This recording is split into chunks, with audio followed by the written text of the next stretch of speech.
Bharatiya Janata party?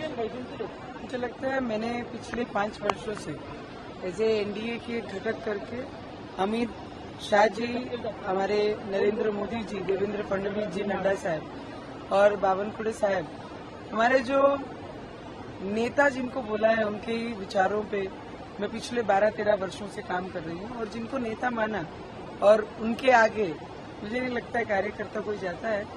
और नेताओं ने कल फैसला करके मेरी उम्मीदवारी अमरावती से जाहिर की, तो उनके लिए उनका दिल से मैंने धन्यवाद किया, क्योंकि अमरावतीकरों की आंखों में मैंने बहुत दिनों से, बहुत समय से देख रही हूँ कि उनकी इच्छाएं, क्योंकि जब से लोकसभा शुरू हुई है तब से आज तक कभी भी कमल अमरावती जिले में बैलेट पे नहीं आया है। तो उनकी इच्छा हमेशा से थी कि देश के साथ जब देश की एक उम्मीद चलती है तो अमरावती में भी वही सिंबल आए।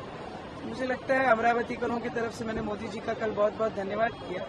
कल रात में अर्जेंट में पहले सीट डिक्लेयर होती है और फिर जाके प्रवेश करते हैं, और आज मैं देवेंद्र जी को मिलने आई हूँ, दादा को हमारे, फिर यहाँ से मैं दिल्ली जाऊंगा। स्थानीय स्तर पर जो भाजपा के सहयोगी दल है उनका विरोध भी देखने को मिल रहा है, वो नाराज है आपको टिकट मिल गया उनके नहीं या उनके। मुझे लगता है रवि जी भी एक एनडीए के घटक करके 2014 से देवेंद्र जी के साथ थे।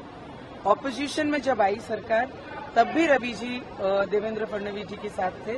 तो हम ऐसे घटक हैं कि समय आया तो साथ रहो और समय खराब है तो छोड़ दो, ऐसे घटकों में से हम नहीं हैं। पर फिर भी मैंने सभी को विनती की, क्योंकि सभी हमसे बहुत ज्यादा सीनियर है, तो मैंने एक उम्मीदवार करके और एक बहुत जूनियर उम्मीदवार करके मैंने सभी को हाथ जोड़ के विनती भी की कि मोदी जी के जो सपना है देश में अब की बार 400 पार और 400 में एक अमरावती हो, इसके लिए जितने भी एनडीए के घटक है वो मोदी जी के सपने के लिए और अमरावती के विकास के लिए सब एकजुट होकर एक मंच पे आकर एक साथ काम करें। अमरावती में 2 नारे गूंज रहे हैं, एक ये गूंज रहा है कि एक बार दिल से नवनीत राणा फिर से, और दूसरा भी नारा ये भी गूंज रहा है कि मोदी तुझसे बैर नहीं, नवनीत राणा की खैर नहीं। मुझे लगता है जब तक मतदार नहीं ठहराते क्या करना है, क्योंकि पिछले 5 वर्षों से नहीं 12-13 वर्षों से मैं जनता के बीच हूँ और जनता के लिए काम कर रही हूँ।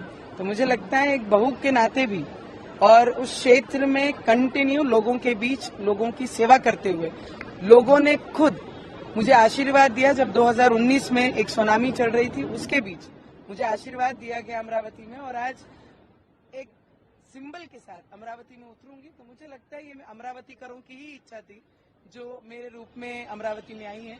तो मेरी जनता मुझे बहुत सारा प्यार और बहुत सारा आशीर्वाद मेरे साथ रखेगी। इतना मुझे विश्वास है। उन्होंने कुछ आपसे बात की है?